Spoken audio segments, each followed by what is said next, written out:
Selamat berjumpa dengan THP Class. THP Class kali ini ingin membahas tentang antisipasi kita terhadap penerapan protokol kesehatan secara ketat dalam menjalankan kegiatan perusahaan, perdagangan, bisnis, dan investasi.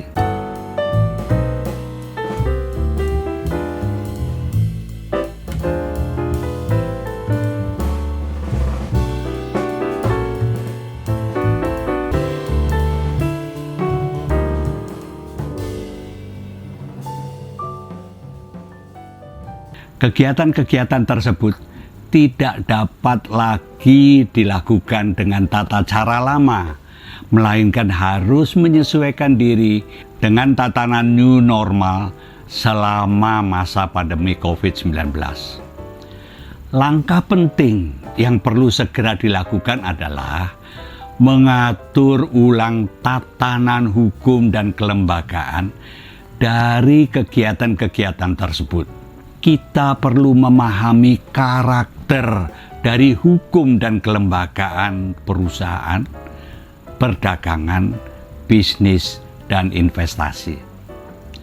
Pengertian hukum dan kelembagaan mengandung pemahaman bahwa hukum yang terdiri dari peraturan perundang-undangan memberi mandat kepada organisasi kelembagaan, dalam kaitan ini adalah organisasi kelembagaan usaha, untuk menjalankan kegiatan perdagangan, bisnis, dan investasi.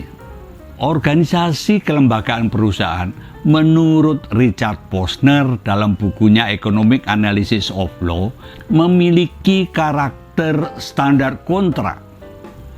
Artinya, mati hidupnya perusahaan digantungkan kepada kontrak-kontrak yang dibuat di dalam perusahaan dan kontrak-kontrak perdagangan, bisnis, dan investasi yang dibuat dengan pihak luar perusahaan.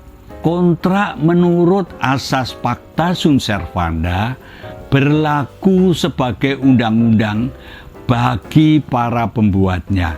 Jadi, kontrak memiliki kedudukan hukum yang kuat dan mengikat bagi para pihak yang menjalankan kontrak-kontrak perusahaan, perdagangan, bisnis, dan investasi.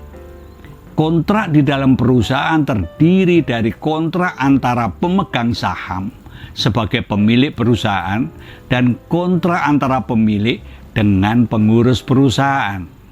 Yang perlu diatur ulang dalam tatanan hukum dan kelembagaan kontrak antara pemegang saham adalah perlunya pengaturan tentang kemungkinan adanya competition inlexity di mana pemegang saham minoritas mampu bersaing dengan pemegang saham mayoritas. Pengaturan competition inlexity ini perlu agar rapat umum pemegang saham atau RUPS dapat mengambil keputusan secara objektif, di mana pengambilan keputusan tersebut dalam masa new normal dilakukan secara online. Yang perlu diatur ulang dalam tatanan hukum dan kelembagaan kontrak antara pemilik dan pengurus perusahaan adalah bahwa sebaiknya pemilik tidak turut serta atau paling tidak ada pembatasan terhadap keikutsertaan pemilik di dalam kepengurusan perusahaan agar perusahaan dapat berjalan secara optimal dan objektif melalui sarana teknologi informasi dan komunikasi. Di samping itu, pecuniary cost dari pemilik dan non-pecuniary cost dari pengurus perusahaan perlu diatur demi keharmonisan kedua macam cost yang akan memperkuat jalannya perusahaan. Sering lepas dari pengamatan kita bahwa suatu perusahaan menjadi tidak aktif karena kedua macam cost tersebut tidak harmonis.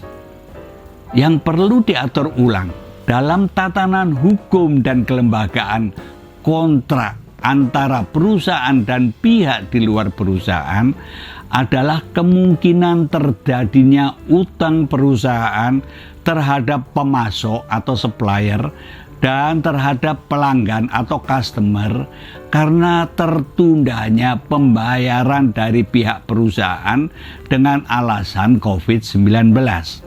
Oleh karena kedudukan ekonomi dan sosial sebagian supplier dan customer lebih lemah jika dibandingkan dengan perusahaan, dan guna mencegah jangan sampai menjadi masalah hukum serta demi kepastian hukum, maka perlu diatur pembatasan jangka waktu penundaan pembayaran dalam masa pandemi COVID-19.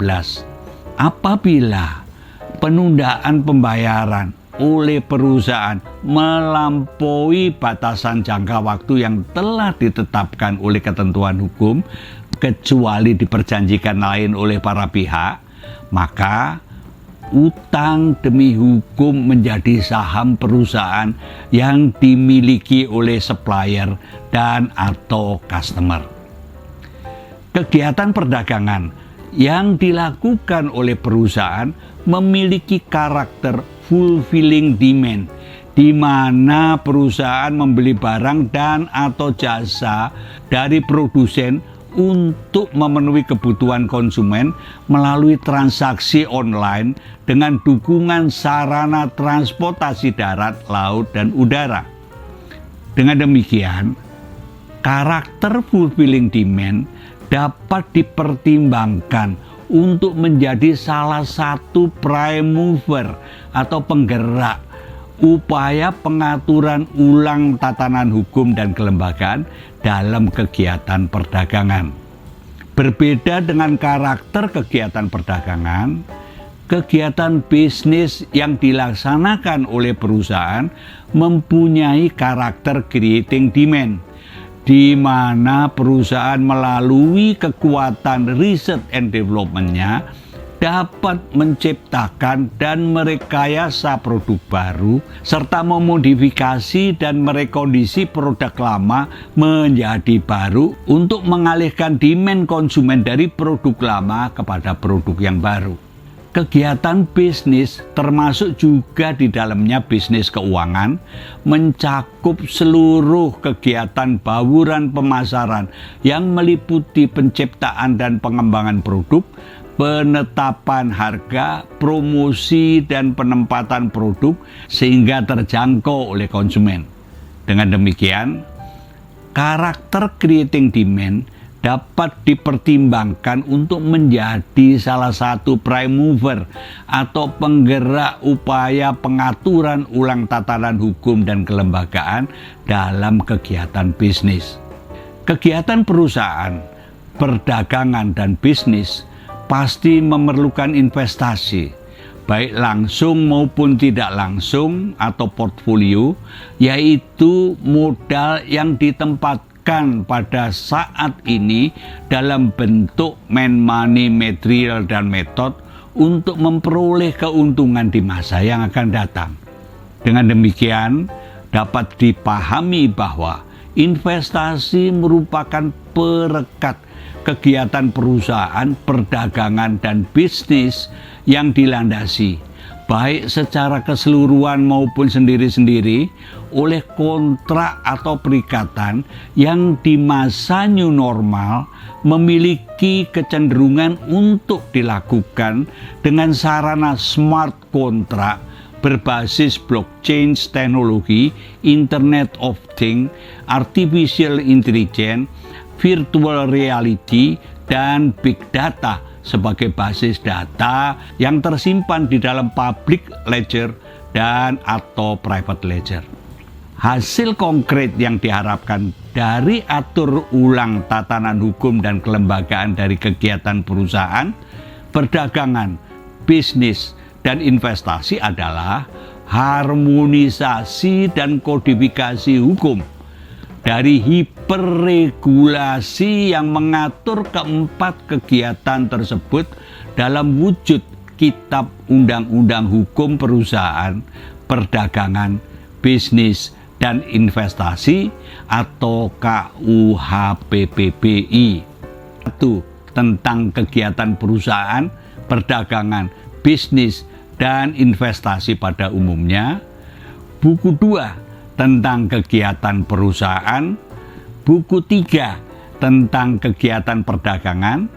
Buku keempat tentang kegiatan bisnis. Dan buku yang kelima tentang kegiatan investasi, serta buku keenam tentang penutup. Sampai jumpa.